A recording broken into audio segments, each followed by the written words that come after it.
Hello दोस्तों, आपके अपने यूट्यूब चैनल यूपीएससी नेट में स्वागत है। मैं तरुण गुप्ता। आज यहाँ पर उत्तर प्रदेश बजट की बात करेंगे, जो उत्तर प्रदेश का बजट 25-26 का रहा है, इसके बारे में। तो सबसे पहले हम एक थोड़ा सा थ्योरिकल बात करेंगे। जब थ्योरिकल हमारी बात हो जाएगी तो उसके बाद जो होगा हम फैक्ट के साथ बात करेंगे, जो कि आपको फैक्ट यहाँ पर जो है इंपॉर्टेंट रहेंगे और आपको याद भी यहाँ पर हो जाएंगे। तो आप ध्यान रखिएगा। तो दोनों वीडियो मतलब एक ही वीडियो में दोनों चीजें होंगी, आप उसको थोड़ा सा अच्छे से इसको कवर करिएगा, क्योंकि दोनों चीजें बहुत ज्यादा इंपॉर्टेंट है। बातें ज्यादातर सिमिलर होंगी, लेकिन कुछ कुछ पॉइंट वहां पर फैक्ट के साथ होंगे। यहाँ पर कुछ पॉइंट जो है यहाँ पर थ्योरिकल बातें हम करेंगे। बहुत सारे लोगों को थ्योरिकल अच्छा लगता है, बहुत सारे लोगों को फैक्ट। तो हम दोनों चीजों पर हम एक ही वीडियो में बात कर लेंगे।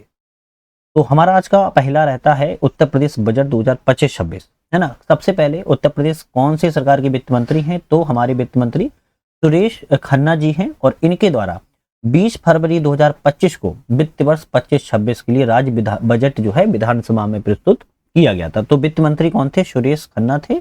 20 फरवरी 2025 को बजट को पेश किया था। यह याद रखना है, अब तक का उत्तर प्रदेश का सबसे बड़ा बजट रहा है, क्योंकि इसकी बात किया है तो 8,08,736.06 करोड़ रुपए का इस वर्ष का बजट रहा। 2024-25 की अगर तुलना की जाए तो यहाँ पर 9.8% से अधिक बजट को यहाँ पर बता रहा है। पिछले वर्ष की तुलना में इस वर्ष 9.5% से ज्यादा बजट यहाँ पर देखने को मिला है, क्योंकि पिछले वर्ष का जो बजट था 6,75,587 करोड़ रुपए का बजट था, लेकिन इस वर्ष का 8 करोड़ से ज्यादा का बजट है। ध्यान रखिएगा।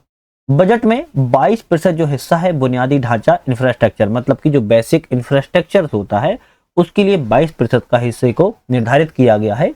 और यहाँ पर ध्यान रखना है 13% जो बजट है वो शिक्षा के क्षेत्र के लिए, एजुकेशन क्षेत्र के लिए दिया गया है। वहीं 11% हिस्से की बात की तो कृषि एवं अन्य सेवाओं के लिए दिया गया है, जो कृषि संबंधित सेवाएं होती हैं, एग्रीकल्चर संबंधित, उसके लिए दिया गया है। और 6% जो आपकी हिस्सेदारी है वो शिक्षा और स्वास्थ्य के लिए दी गई है।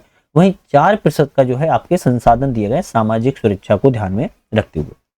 तो आप कहोगे सर हमें तो ये याद नहीं हो पाया। याद करने के लिए अभी हम जो हमने अभी बताया था फैक्ट, तो उस पर बात भी करेंगे, है ना। वो सब चीजें आपको फैक्ट में अच्छे से याद हो जाएगी। प्रॉपर पहले सुन लो, एक दो बार अच्छे से याद हो जाएगा। तो 13% सबसे ज्यादा किसका, 22% सबसे ज्यादा किसका है? बेसिक इंफ्रास्ट्रक्चर के लिए है।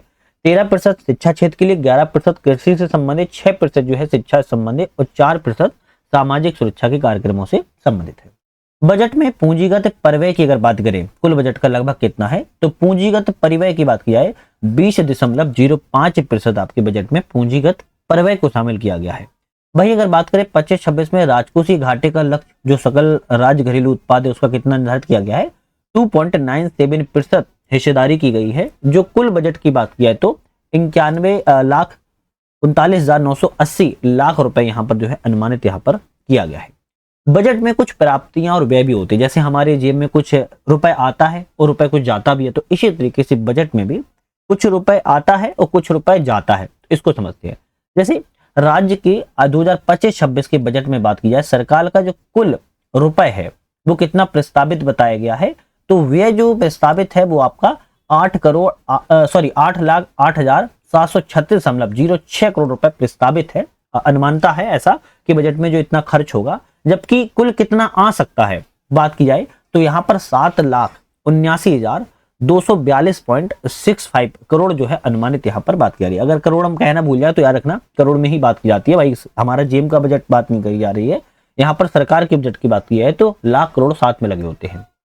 तो यहाँ पर जो अगर देखा जाए तो आने से ज्यादा हमारा खर्च हो रहा है ना। आने से ज्यादा क्या हो रहा है? खर्च हो रहा है। तो कितना यहाँ पर अगर हम बात करें तो यहाँ पर इसमें जो है 6,62,690.93 करोड़ रुपए की राजस्व प्राप्तियां शामिल होंगी। वहीं 1,16,551.72 करोड़ रुपए की पूंजीगत प्राप्तियां यहाँ पर शामिल होंगी। तो जो प्राप्तियां हैं वो दो जगह से आती हैं, एक तो राजस्व प्राप्तियां होती हैं, एक पूंजीगत प्राप्तियां होती हैं। मान के चल रहा हूं इकोनॉमिक क्लास में आप लोगों ने अच्छे से इसको कवर किया होगा। ठीक है, चलिए अगर हम दूसरे पॉइंट पर बात करें तो 5,50,172.21 करोड़ रुपए कर राजस्व में प्रदेश का स्वयं का कर राजस्व बात किया है तो 2,95,000 करोड़ रुपए, और केंद्रीय करों का अंश की बात किया राज्य में तो 2,55,172.21 करोड़ रुपए की यहाँ पर बात की जा रही है। मोटी मोटी बात यह कही जाए कि जो कर राजस्व में जो आपका होगा, इसमें केंद्र का और राज्य का स्वयं अलग अलग है दोनों का। इसमें राज्य का अलग है और केंद्र का अलग है, जिसमें से राज्य की हिस्सेदारी ज्यादा है जबकि केंद्र की हिस्सेदारी का देखा जाए तो कम है। हालांकि ज्यादा अंतर नहीं है, 50 मतलब लाख का है, लेकिन अंतर है। 2025-26 के दौरान प्रदेश सरकार का जो कुल व्यय की बात किया है तो 8,08,736.06 करोड़ रुपए जो अनुमानित खर्च बताया गया है, इसमें से 5,83,174.57 करोड़ रुपए राजस्व लेखे पर होंगे, मतलब कि राजस्व पर होंगे। और पूंजी लेखे पर खर्च की बात किया तो 2,25,561.49 करोड़ रुपए जो है आपके पूंजीगत लेखे पर खर्च करने की बात की जा रही है। जिस तरीके से राजस्व प्राप्तियां और पूंजीगत प्राप्तियां होती हैं, उसी तरीके से खर्च भी होते हैं, एक राजस्व खर्च होते हैं, एक पूंजीगत खर्च होते हैं। तो राजस्व खर्च ज्यादा है पूंजीगत खर्च की अपेक्षा, लगभग दोगुना होती है। राजकोषीय घाटे की बात किया तो 91,399.80 करोड़ रुपए अनुमानित बताया जा रहा है। अब आप कहोगे सर ये कहां से निकल आया, तो ये ऐसे निकल आया, अभी शुरुआत में हमने आपको बताया था कि भाई आपका देखा जाए तो यहाँ पर जो खर्च है वो कितना हो रहा है, 8,08,736 करोड़ रुपए, एक अनुमान, ठीक है। और प्राप्तियां कितनी हो रही हैं, 7,95,7,79,242 यहाँ पर करोड़ रुपए। तो यहाँ पर कुछ डिफरेंस तो आ रहा था ना, तो यही डिफरेंस जो यहाँ पर निकल के आता है 91,399 यहाँ पर जो क्या है आपका करोड़ रुपए अनुमानित है, अगर राजकोषीय घाटा की बात की जाए। वहीं अगर 25-26 के लिए अनुमानित सकल राज्य घरेलू उत्पाद की बात की जाए जीएसडीपी की, तो 2.97% के रूप में यहाँ पर बताया गया है। 2.97 आपका सकल राज्य घरेलू जीएसडीपी है। कर प्राप्तियों के संदर्भ में बजट की बात किया है तो 25-26 के दौरान जो राज्य वस्तु एवं सेवा कर स्टेट जीएसटी जो वैट उसको बोलते हैं, 1,30,425 करोड़ रुपए है।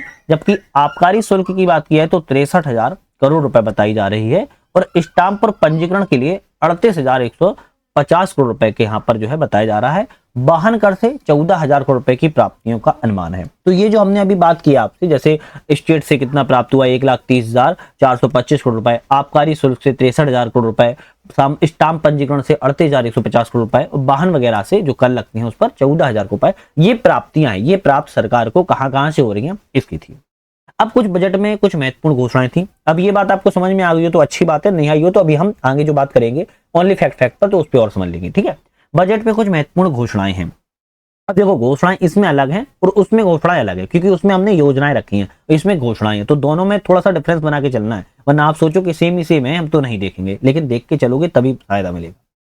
चलिए, बजट में कुछ महत्वपूर्ण घोषणाएं होती हैं उसके बारे में बात करते हैं। तो बजट में अगर घोषणाओं की बात की जाए तो बजट में इस वर्ष जो है बजट में मुख्यमंत्री सामूहिक विवाह योजना के तहत अभी तक 51,000 रुपए की धनराशि दी जाती थी।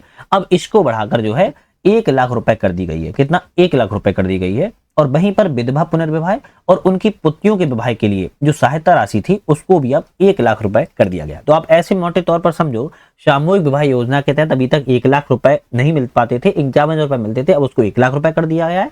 पुनर्विवाह के लिए, पुत्रियों के विवाह के लिए यहाँ पर भी अब 1,00,000 की राशि यहाँ पर कर दी गई है। बजट में की गई घोषणा के अनुसार राज्य सरकार इसके लिए एक आउटसोर्सिंग भर्ती निगम बनाने भी जा रही है। ध्यान रखिएगा, आउटसोर्सिंग भर्ती निगम है उसको भी बना रही है। 5,00,000 रुपए तक का निःशुल्क इलाज के लिए ऐसे कर्मियों का मुख्यमंत्री जन आरोग्य आयुष्मान कार्ड भी बनवाया जा रहा है। मतलब कि एक तो आयुष्मान कार्ड आपने सुना होगा, है ना, लेकिन एक ऐसा भी आयुष्मान कार्ड बन रहा है जिसके तहत 5,00,000 तक का राज्य भी यहाँ पर कवर करेगी। ये पॉइंट है वो अलग अलग सबकी बात हो रही है, इसको ध्यान रखना है ना। वर्तमान में प्रदेश में 80 मेडिकल कॉलेज अब होने वाले हैं, जिसमें 44 राज्य सरकार के द्वारा संचालित होंगे और 36 जो होंगे निजी क्षेत्र के द्वारा प्राइवेट सेक्टर में संचालित होने वाले हैं। तो प्रदेश में अब 80 मेडिकल कॉलेज बनने की बात की गई है इस बजट में। 44 गवर्नमेंट बनाएगी, गवर्नमेंट बनाएगी, राज्य सरकार बनाएगी, और 36 जो होंगे आपके निजी क्षेत्र की गवर्नमेंट बनाएगी, मतलब प्राइवेट सेक्टर बनाएगी। बजट में 25-26 में बाबा साहेब अम्बेडकर के नाम पर लखनऊ में एक स्मारक सांस्कृतिक केंद्र का भी प्रस्ताव रखा गया है। और यह जो है हर जिले में 100 एकड़ में पीपीपी मॉडल पर सरदार पटेल जनपदीय आर्थिक क्षेत्र के तहत जो है स्थापक को प्रस्तावित यहाँ पर किया जाएगा। संत कबीर के नाम पर इसमें 10 वस्त्रोद्योग पार्क को भी निर्माण किया गया है और संत रविदास के नाम पर ही 2 चर्मोद्योग पार्क स्थापित करने का प्रस्ताव भी रखा गया है। नेक्स्ट आता है कि अटल बिहारी वाजपेयी के जन्म शताब्दी वर्ष में उनके सम्मान में नगरीय क्षेत्रों में पुस्तकालय की भी यहाँ पर स्थापना की जा रही है। और लखनऊ में यहाँ पर रखना है, लखनऊ में अटारी कृषि परिक्षेप पर 251 करोड़ रुपए की लागत से पूर्व प्रधानमंत्री चौधरी चरण सिंह के नाम पर सीड पार्क का भी यहाँ पर स्थापना करने का प्रस्ताव रखा गया है। तो सीड पार्क कहाँ पर बनाया जाएगा, लखनऊ में बनाया जाएगा। किसकी स्मृति में बनाया जाएगा, पूर्व प्रधानमंत्री चौधरी चरण सिंह की स्मृति में बनाया जा रहा है। प्रत्येक कृषि मंडी में माता सबरी के नाम पर भी कैंटीन और विश्रामालय यहाँ पर जो है स्थापित करने की बजट में घोषणा भी की गई है। मेधावी जो छात्र होते हैं, अच्छे छात्र होते हैं, पढ़े लिखने वाले छात्र होते हैं, उनको 400 करोड़ रुपए की रानी लक्ष्मीबाई स्कूटी योजना भी इसमें प्रस्तावित की गई है, जो एक मेधावी छात्रों के लिए 400 करोड़ रुपए तक की रानी लक्ष्मीबाई की योजना के माध्यम से स्कूटी को बांटा जाएगा। माता अहिल्याबाई होलकर के नाम पर श्रमजीवी महिलाओं के लिए छात्रावास भी प्रदान यहाँ पर बात इस बजट में की गई है। प्रदेश को आर्टिफिशियल इंटेलिजेंसी मतलब कि एआई के क्षेत्र में एक हब के रूप में विकसित करने के लिए लखनऊ में, ध्यान रखना, लखनऊ में आर्टिफिशियल इंटेलिजेंसी सिटी के रूप में स्थापना 5 करोड़ रुपए के लिए आवंटन किए गए और साइबर सिक्योरिटी से संबंधित टेक्नोलॉजी के लिए रिसर्च ट्रांसलेशन पार्क की भी स्थापना को लिए 3 करोड़ रुपए का यहाँ पर जो है बजट में बात की गई है। नेक्स्ट आता है कि राज्य सरकार के द्वारा प्रदेश में 4 नए एक्सप्रेस वेज बनाने का निर्णय भी लिया गया है कि 4 नए और एक्सप्रेस वे बनाएंगे साथ में, जिसमें पहला होगा गंगा एक्सप्रेस वे को प्रयागराज, मिर्जापुर, वाराणसी, चंदौली होते हुए सोनभद्र से जोड़ेगा, जो कि बिन्यन एक्सप्रेस वे के निर्माण के लिए 50 करोड़ रुपए की व्यवस्था पर यहाँ पर प्रस्तावित है। नेक्स्ट आता है कि मेरठ को हरिद्वार से जोड़ने के लिए गंगा एक्सप्रेस वे विस्तारीकरण किया जाएगा, जिस एक्सप्रेस का निर्माण भी प्रस्तावित है। इसके लिए 50 करोड़ रुपए की व्यवस्था कराई जा रही है। प्रदेश की अगर हम आर्थिक स्थिति की मोटी मोटी बात करें तो नीति आयोग ने ऐसा कहा है कि वित्त वर्ष 14-15 से लेकर 22-23 तक की अवधि में, मतलब कि लगभग देखा जाए तो 10 साल की अवधि में राज्य की राजकोषीय स्थिति के संबंध में उत्तर प्रदेश जो है अग्रणी राज्य मतलब कि फ्रंट रनर्स की श्रेणी में आ चुका है। समेकित फिस्कल हेल्थ इंडेक्स की बात की है तो पूर्व वर्ष की तुलना में 22-23 में बढ़कर 45.9% यहाँ पर जो है हो चुका है। तो ध्यान रखना है, नीति आयोग ने अग्रणी राज्य की श्रेणी में उत्तर प्रदेश को रख दिया है, वो भी फ्रंट रनर की श्रेणी में रख दिया है।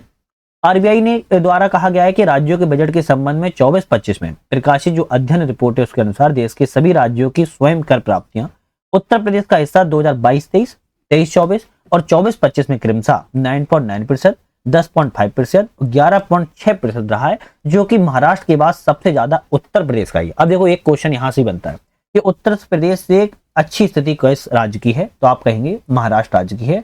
क्वेश्चन आ जाए कि उत्तर प्रदेश महाराष्ट्र के बाद किस राज्य की अच्छी स्थिति है, तो आप कहेंगे उत्तर प्रदेश की अच्छी स्थिति है। किसकी बात कर रहा है, तो आरबीआई ने वित्त के संबंध में रिपोर्ट प्रकाशित की है, उसके बारे में बात यहां पर की जा रही है।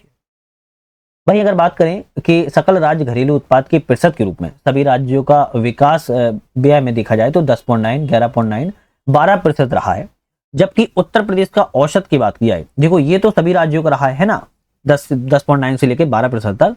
वहीं उत्तर प्रदेश की औसत की बात की है तो उत्तर प्रदेश का 13.8, 16, 16.7% रहा है। मतलब कि आप ये कहोगे राज्यों के विकास व्यय में भी उत्तर प्रदेश का हिस्सा जो है प्रतिशत जो है अच्छा रहा है।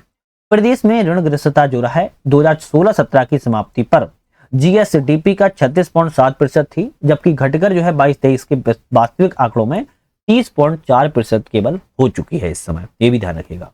बात करें 2017-18 में प्रदेश की अर्थव्यवस्था के बारे में, जीएसडीपी का मात्र 12.89 लाख करोड़ रुपए स्तर पर थी, जबकि देखा जाए तो केवल 5 साल के अंतराल 24-25 में 2 गुना हो चुका है, मतलब कि 27.51 लाख करोड़ रुपए रहने का अनुमान है। और वहीं 25-26 के अंत तक ऐसा बताया जा रहा है कि 30.77 लाख करोड़ रुपए पहुंचने का लक्ष्य यहाँ पर हो सकता है। अर्थव्यवस्था में, आर्थिकी की व्यवस्था में जीएसडीपी के बारे में यहाँ पर बात की जा रही है। वही बात अगर की जाए वित्त वर्ष 16-17 में प्रदेश की प्रति व्यक्ति आय जो थी 52,671 रुपए थी। कहां पर बात कर रहा है, 16-17 में। लेकिन मात्र 3 वर्ष की अवधि में प्रति व्यक्ति 19-20 में बात किया तो 65,660 रुपए स्तर पर पहुंच चुकी है। तो यहाँ पर कुछ तो बढ़ा है। और इसके बाद अगर 23-24 में बात की जाए तो प्रति व्यक्ति आय जो है 93,514 यहाँ पर पहुंच चुकी है। तो आप ये कह सकते हो कि प्रदेश की जो प्रति व्यक्ति आय लगातार बढ़ रही है, आप 16-17 से अगर बराबर देखोगे। भाई अगर वित्त वर्ष 24-25 में बात की जाए तो 1 लाख रुपए से अधिक होने का अनुमान जताया जा रहा है। ऐसा कहा जा रहा है कि अब 1 लाख रुपए से अधिक 24-25 में आंकड़े पे पहुंच जाएगी। आय वृद्धि अगर बात की जाए तो पहले से 12.2% से बढ़कर 12.5% हो चुकी है। हालांकि इसमें कोई ज्यादा अंतर नहीं हुआ है, 0.3% का योगदान दिया गया है। 22-23 में कृषि, विनिर्माण, सेवा क्षेत्र पर राज्य की अर्थव्यवस्था के योगदान की बात की जाए तो आपकी कृषि क्षेत्र में 24%, विनिर्माण के क्षेत्र में 30% और सर्विस क्षेत्र में 46% का जो है आपका स्थिर कीमतों पर रहा है। तो आप ऐसा कहोगे सबसे ज्यादा किसमें है, सर्विस सेक्टर में है, उसके बाद आपका मैन्युफैक्चरिंग में है, उसके बाद आपका कृषि में, सबसे कम कृषि में है, सर्विस सेक्टर में सबसे ज्यादा है। हाल ही में स्टेट बैंक की भी एक रिपोर्ट आई थी, उसके अनुसार भारत को विश्व की तीसरी सबसे बड़ी अर्थव्यवस्था के स्तर पर पहुंचाने में उत्तर प्रदेश जो है सबसे ज्यादा महत्वपूर्ण भूमिका इसने निभाई है। देखो अपने आप में ये क्वेश्चन बहुत इंपोर्टेंट। रिपोर्ट में ये भी कहा गया है कि यूपी को भविष्य में लैंड ऑफ मिडनाइट सन बताया जा रहा है। लैंड ऑफ मिडनाइट सन बताया जा रहा है, प्रदेश विकास के पथ पर अग्रसर है। यहां से क्वेश्चन बनेगा किस रिपोर्ट में ऐसा कहा गया है उत्तर प्रदेश को लैंड ऑफ मिडनाइट सन, तो आप कहेंगे भारतीय स्टेट बैंक की रिपोर्ट के अनुसार ऐसा कहा गया है। अंतिम में इस पीडीएफ का आता है क्वेश्चन कि उत्तर प्रदेश प्रतिवर्ष 2 लाख करोड़ से अधिक का निर्यात करके देश में कुल निर्यात में 11% हिस्सेदारी को रखता है। तो उत्तर प्रदेश अगर बात की जाए कि निर्यात में कितने प्रतिशत हिस्सेदारी को रखता है, तो 11% उत्तर प्रदेश में हिस्सेदारी को रखने को हिस्सा जो है मिलता है उत्तर प्रदेश का केवल। बाकी तो और राज्यों का अलग अलग है, लेकिन केवल उत्तर प्रदेश 11% रखता है, तो अपने आप में ये बहुत इंपोर्टेंट है। चलिए अब हम फैक्ट पर बात कर देते हैं। जो फैक्ट होंगे वो बहुत इंपोर्टेंट यहाँ पर रहने वाले हैं। जैसे अगर हम फैक्ट की बात यहाँ पर करें, उत्तर प्रदेश का बजट 20 फरवरी 2025 को प्रस्तुत किया गया था वित्त मंत्री सुरेश खन्ना जी के द्वारा। 2025-26 का बजट कौन से नंबर का था? 9वें नंबर का यह 25-26 का बजट था। अब देखो एक क्वेश्चन यहाँ पर, उस पीडीएफ में ये चीज नहीं थी, इस पीडीएफ में डाल दी गई। और यहाँ पर उस पीडीएफ में अगर आप एक चीज और नोटिस करना कि वहां पर हमने कुछ योजनाओं के बारे में नहीं बताई थी, यहाँ पर देखो अलग अलग योजनाओं के बारे में हम बात करेंगे, तो अलग अलग है दोनों चीजें, तो आपको ध्यान रखना है। तो 9वां बजट था, वित्त मंत्री सुरेश खन्ना ने प्रस्तुत किया था। बजट में 8,08,736 करोड़ 6 लाख रुपए का बजट को इस बार पेश किया गया है। 8,08,736 करोड़ 6 लाख रुपए को पेश किया गया है ना।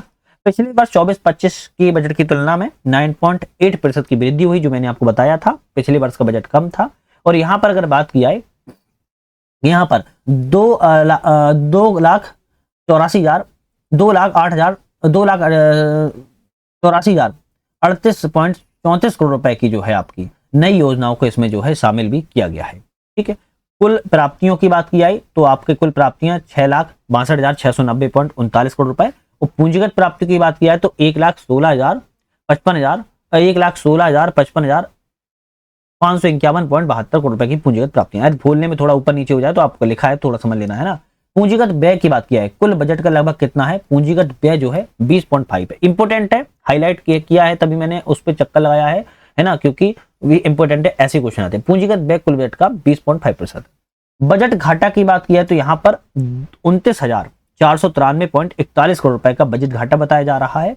राजकोषीय घाटे की बात की है तो 91,399.80 करोड़ रुपए का यहाँ पर जो है करोड़ रुपए में राजकोषीय घाटा बताया जा रहा है। पूछा जाए कि जीएसडीपी का कितना है? 2.97% है।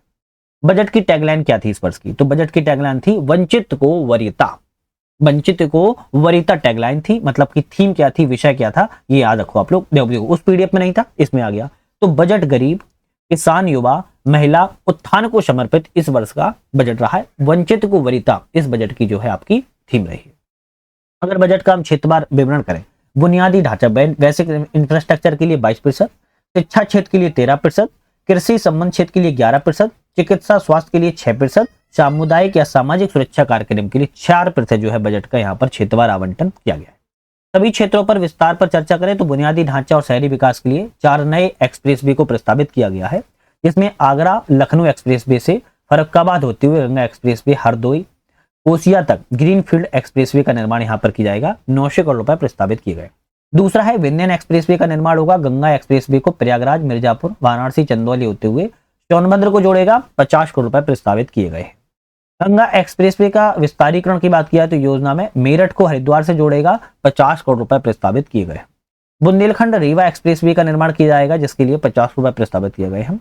लखनऊ में एक आर्टिफिशियल इंटेलिजेंसी एआई सिटी का विकास के लिए भी 5 करोड़ रुपए प्रस्तावित यहाँ पर किए गए। तो इतना सब आपकी जो है योजनाओं को लागू किया गया है। साइबर सुरक्षा से संबंधित टेक्नोलॉजी ट्रांसलेशन अगर बात की जाए, रिसर्च पार्क के लिए, प्रौद्योगिकी अनुसंधान पार्क के लिए स्थापना 3 करोड़ रुपए की बताई गई है और लखनऊ में स्थापित की जाएगी। राज्य में उत्तर दक्षिण कॉरिडोर के लिए विकास के लिए सड़कों के चौड़ीकरण के लिए योजना 200 करोड़ रुपए प्रस्तावित किए गए। मतलब कि जो सड़कें होंगी उत्तर दक्षिण कॉरिडोर के लिए, उसको चौड़ा किया जाएगा। राज्य सड़क निधि से सड़कों के रखरखाव के लिए 3,000 करोड़ रुपए और निर्माण के लिए 28 करोड़ रुपए की व्यवस्था करने की बात बजट में की गई। प्रदेश में असफल 750 नलकूपों के पुनर्निर्माण के लिए 200 करोड़ रुपए की व्यवस्था की गई, जिसमें डार्क जोन असफल 569 नलकूपों के लिए 909 करोड़ रुपए प्रस्तावित किए गए हैं। मुख्यमंत्री लघु सिंचाई योजना के लिए 1100 करोड़ रुपए प्रस्तावित किए गए हैं, व्यवस्था की गई। गंगा प्रदूषण रोकने के लिए 67 सीवरेज संबंधी परियोजनाओं के लिए यहाँ पर जो है कुल स्वीकृति धनराशि 14,823 करोड़ रुपए शामिल किए गए हैं। 24-25 के बजट में प्रारंभ की गई मुख्यमंत्री युवा उद्यमी विकास अभियान के लिए 100 करोड़ रुपए को यहाँ पर प्रस्तावित जो है किया गया है। हर साल ऐसा कहा जा रहा है कि 1 लाख सूक्ष्म उद्यमियों की स्थापना करने का लक्ष्य निर्धारित किया गया है, जिसमें गारंटी मुक्त, ब्याज मुक्त और ऋण उपलब्ध यहाँ पर करवाया जाएगा। बात किया है मुख्यमंत्री युवा स्वरोजगार योजना के लिए 225 करोड़ रुपए की व्यवस्था की गई। पीएम मित्र योजना के तहत टेक्सटाइल पार्क के लिए 300 करोड़ रुपए की व्यवस्था की गई है। प्रदेश में 30,000 करोड़ के निवेश के लिए 8 डेटा सेंटर पार्क की भी स्थापना की जाएगी, जिसमें 900 मेगावाट क्षमता का लक्ष्य यहाँ पर रखा गया है। उत्तर प्रदेश की सेमीकंडक्टर नीति जो 24 में पेश की गई थी, उत्तर प्रदेश में चौथे नंबर पर राज्य है, तो गुजरात जो है प्रथम स्थान पर है सेमीकंडक्टर नीति में। तो सेमीकंडक्टर नीति में गुजरात पहले स्थान पर हो गया, उत्तर प्रदेश चौथे स्थान पर है। उत्तर प्रदेश में सौर ऊर्जा नीति 2022 के तहत अगले 5 वर्षों में 2200 मेगावाट उत्पादन करने का जो है विद्युत का लक्ष्य रखा गया है, जिसमें अयोध्या को आदर्श सौर सिटी, 16 नगर निगमों को सौर सिटी, नोएडा को भी सौर सिटी के रूप में विकसित यहाँ पर की जाने की बात की गई है। इस कड़ी में झांसी की बात किया है तो 200 मेगावाट का सौर ऊर्जा का संयंत्र भी स्थापना का प्रस्तावित यहाँ पर रखा गया है। अगर बात करें कोल इंडिया लिमिटेड, उत्तर प्रदेश राज्य विद्युत उत्पादन निगम लिमिटेड के द्वारा संयुक्त रूप से जालौन में 500 मेगावाट की सौर योजना को लिए परियोजना को प्रस्तावित भी किया गया। तो उत्तर प्रदेश की जालौन एक पिछड़ा क्षेत्र है जहां पर 500 मेगावाट के लिए सौर योजना की प्रस्तावित किया गया, जिसमें कोल इंडिया और उत्तर प्रदेश राज्य विद्युत निगम लिमिटेड जो है ज्वाइंट रूप से कार्य करेगी। उत्तर प्रदेश सौर ऊर्जा नीति 2022 के तहत बात किया 25-26 में 3000 सौर मित्रों को कौशल प्रशिक्षण भी यहाँ पर दिया जाएगा।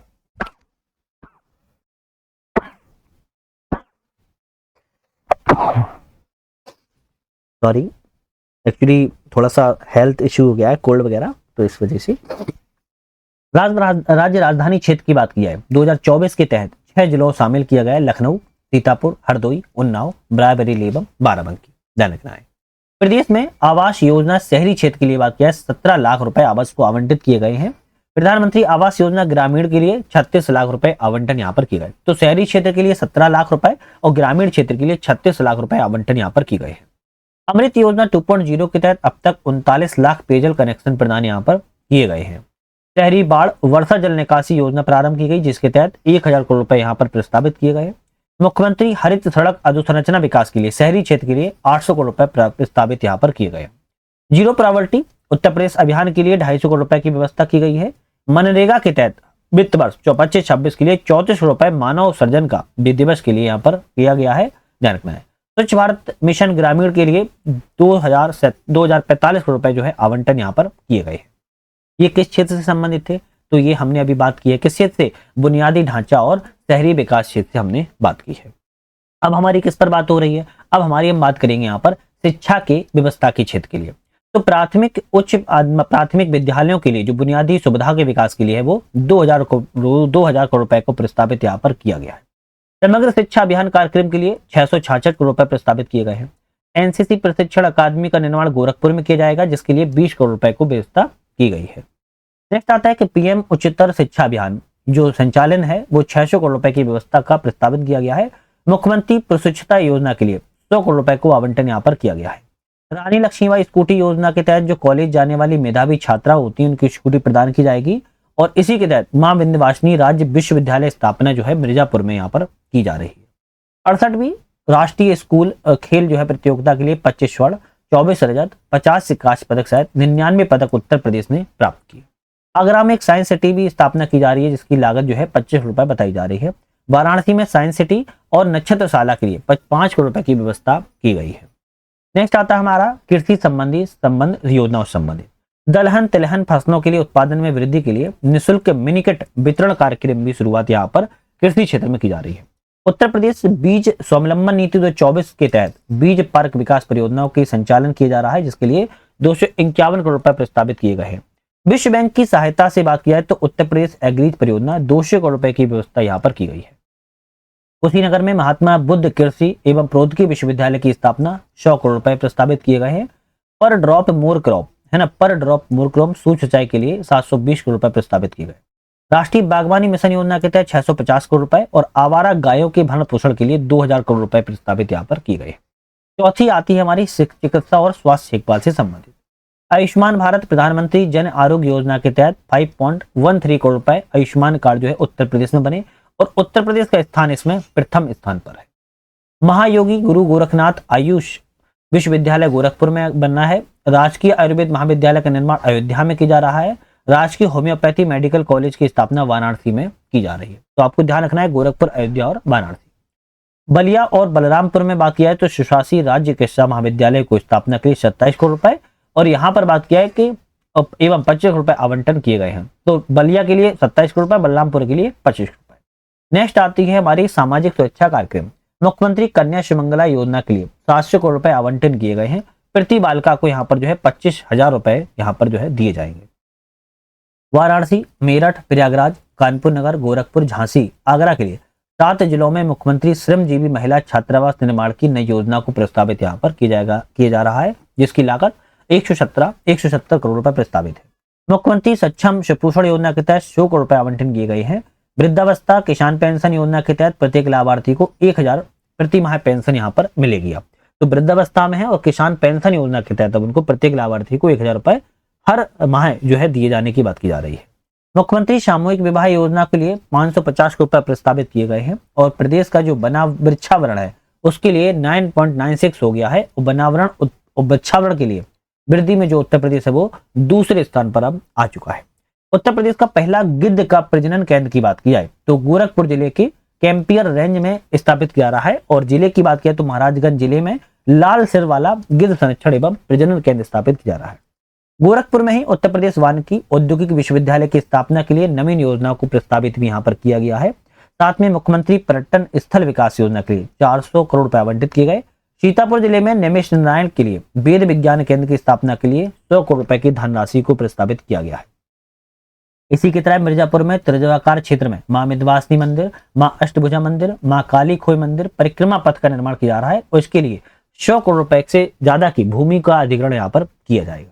श्री बांके बिहारी जी महाराज का मंदिर, मथुरा वृंदावन कॉरिडोर का निर्माण के लिए 100 करोड़ रुपए प्रस्तावित किए गए हैं।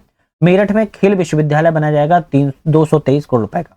वाराणसी में पीपी मॉडल पर अंतर्राष्ट्रीय क्रिकेट स्टेडियम का निर्माण किया जा रहा है। पहली बार भारत सरकार के सहयोग से एक जनपद एक खेल योजना का भी यहाँ पर जो है 72 जनपदों में इंडिया केंद्रों का संचालन किया जा रहा है। ये इंपोर्टेंट क्वेश्चन है। बजट की कुछ अन्य तथ्य हैं, उनके बारे में बात करें। जैसे नीति आयोग के द्वारा 14-15 से 22-23 तक की अवधि के लिए राज्यों की राजकोषीय स्थिति रिपोर्ट प्रकाशित की गई। इसमें उत्तर प्रदेश को अग्रणी फ्रंट रनर की श्रेणी में रखा गया है, जिसमें फिजिकल हेल्थ इंडेक्स में 2024 से 2019 के दौरान 33% रहा है, और 2022-23 में बढ़कर जो है 45.09% हो चुका है। तो ये नीति आयोग की रिपोर्ट उत्तर प्रदेश को अच्छा बता रही है, आपके अग्रणी राज्यों में बता रही है। आरबीआई की रिपोर्ट आई, उसके अनुसार कहा जा रहा है कि 24-25 के अनुसार राज्यों के कर प्राप्तियों में महाराष्ट्र के बाद उत्तर प्रदेश का दूसरा स्थान है। तो सेकंड नंबर पर उत्तर प्रदेश, फर्स्ट स्थान पर महाराष्ट्र है। बात की जाए 24-25 में प्रदेश की जीएसडीपी 27.51 लाख करोड़ रहने का अनुमान बताया जा रहा है, और 2023-24 में ही प्रदेश भारत की जीडीपी वृद्धि जो है 9.6 थी, जबकि उत्तर प्रदेश की जीडीपी वृद्धि 11.6 थी। अब आप ऐसा समझ लो कि भारत की जीडीपी से ज्यादा वृद्धि दर में उत्तर प्रदेश की जीडीपी वृद्धि कर रही है। भारत की जीडीपी 9.6 और उत्तर प्रदेश की 11.6% जीडीपी वृद्धि कर रही है। तो अपने आप में उत्तर प्रदेश बहुत ज्यादा इंपोर्टेंट हो चुका है भारत के लिए। उत्तर प्रदेश में प्रति व्यक्ति आय अगर 23-24 में 93,514 रुपए हो चुकी है, ध्यान रखना है, अभी डिटेल में मैंने बताया था आपको। जनपद मुख्यालय में 58 नगर निकायों का आदर्श सम्राट नगर निकाय के रूप में विकसित किया जाएगा। प्रति नगर निकाय की बात किया है तो 2.50 करोड़ रुपए प्रस्तावित किए गए। 2 अक्टूबर 2024 को जीरो प्रॉवर्टी अभियान का प्रारंभ किया जाएगा। तो गांधी जी की जयंती पर 2 अक्टूबर को जीरो प्रॉवर्टी अभियान का प्रारंभ किया गया, और प्रधानमंत्री किसान सम्मान निधि योजना के तहत 3 करोड़ कृषकों के लिए 79,500 करोड़ रुपए को डीबीटी से भेजा गया, डायरेक्ट बेनिफिशियरी ट्रांसफर से भी भेजा गया है 3 करोड़ कृषकों को। मुख्यमंत्री कृषक दुर्घटना कल्याण योजना 19 सितंबर 2019 से लागू की गई है। बात की जाए औसत गन्ना उत्पादकता 72 टन प्रति हेक्टेयर से बढ़कर 85 टन प्रति हेक्टेयर अब हो चुका है औसत गन्ना के उत्पादन। लखपति महिला योजना की बात किया है तो 31 लाख से अधिक दीदियों को यहाँ पर चिन्हांकन किया गया, जिसमें 2 लाख से अधिक महिलाओं को लखपति दीदी में शामिल यहाँ पर कर लिया गया है। प्रधानमंत्री उज्ज्वला योजना के तहत अब तक की बात किया है तो 1.86 करोड़ लाभार्थी हैं, जिसमें वर्तमान में 2 लाख 2 निःशुल्क सिलेंडर वितरित यहाँ पर की जा रहे हैं, है ना, इन लोगों को। केंद्र में द्वारा 1 मई 2016 से उत्तर प्रदेश के बलिया से प्रधानमंत्री उज्ज्वला योजना की शुरुआत को किया गया था। मुख्यमंत्री वित्त वर्ष 24-25 महिलाओं की सहभागिता की बात किया 42% है, जबकि मनरेगा के तहत मानव दिवस का सृजन जो है उत्तर प्रदेश में प्रथम रहा है। लगभग 96 लाख एमएसएमई की संख्या और 1.65 करोड़ रोजगार उपलब्धता में जो है उत्तर प्रदेश पहले स्थान पर आ चुका है।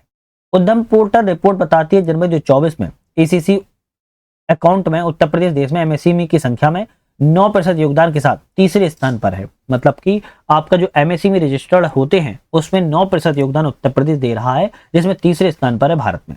प्रधानमंत्री जनधन योजना के तहत 9.57 लाख खातों में उत्तर प्रदेश जो है पहले स्थान पर पहुंच चुका है, जनधन खातों के साथ ध्यान रखना है।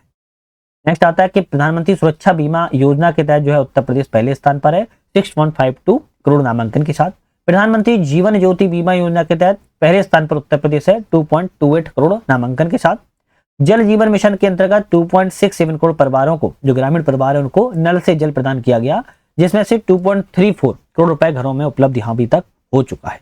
उत्तर प्रदेश में बाघों की संख्या की बात करें तो 2018 में 173 थी, जो 2022 में बढ़कर अब 205 हो चुकी है। 2022 में 2005 हो चुकी है बाघों की संख्या। पीलीभीत टाइगर रिजर्व जो उत्तर प्रदेश में है वह बाघ को दोगुनी करने वाला यह पुरस्कार प्राप्त किया गया है। अंतिम में हमारा है धरती आबा जनजाति ग्राम उत्कर्ष अभियान का शुभारंभ प्रधानमंत्री नरेंद्र मोदी ने 2 अक्टूबर 2024 को किया है। ये बहुत ज्यादा इंपॉर्टेंट है। तो हमने यहाँ पर आपके बजट के बारे में 2 तरीके से बात की, एक तो पूरी टोटल फैक्ट पर बात की है, एक टोटल थोड़ा सा थ्योरिकल बात की है। क्यों? क्योंकि बहुत सारे बच्चों को थ्योरिकल भी याद हो जाता है, बहुत सारे बच्चों को फैक्ट के साथ याद होता है। आप अपने हिसाब से 2-3 बार वीडियो को देख लेना, इंपॉर्टेंट वीडियो है भाई, क्योंकि आपके लिए हम वीडियो थोड़ा लेट लाते हैं, लेकिन वही वीडियो लाते हैं जो एग्जाम के पर्पज से बहुत ज्यादा इंपॉर्टेंट रहती है। तो आई थिंक आप लोग को ये चैनल पसंद आ रहा होगा, तो लाइक शेयर सब्सक्राइब करके बेल आइकन प्रेस कर लिया होगा, जिससे कि नई वीडियो आए तो आपको नोटिफिकेशन यहाँ पर मिल सके। तो आज के लिए धन्यवाद।